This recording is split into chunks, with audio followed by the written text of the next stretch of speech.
मुस्लिम league functional जे सूबाई अॻवान सैयद शफ़क़त अली शाह चयो आहे त सिंध खे विरहाइण वारा बयान सिंध खे टोड़े नथा सघनि। सिंध खे टोड़ण लाइ सोचींदड़ पाण टुटी चुका आहिनि। फंक्शनल लीग हमेशह सिंध जे हक़ ऐं सिंधी माण्हुनि जी बुनियादी मसइलनि जे हल लाइ हर प्लेटफॉर्म ते आवाज़ उथारींदी आहे।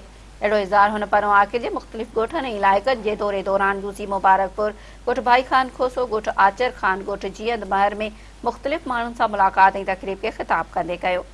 सैयद शफ़क़त अली शाह चयो त कारकुन पार्टी जो अहम सरमायो आहिनि। फंक्शनल लीग जे सरबराह पीर पागारो जो अवामी फ़लसफ़ो अवाम ताईं पहुचाइण लाइ सभु वसीला हलाइण घुरिजनि।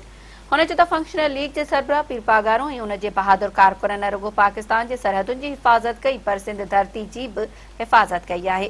संदसि चवणु हो त सिंध दुश्मन माण्हू सम्झनि था त सिंध खे टोड़ण जी साज़िश में कामयाब थींदा, पर उन्हनि खे यादि रखणु घुरिजे त फंक्शनल लीग जो हर कारकुन सिंध धरती जी हिफ़ाज़त लाइ जान ॾियण खां बि पोइते न हटंदो।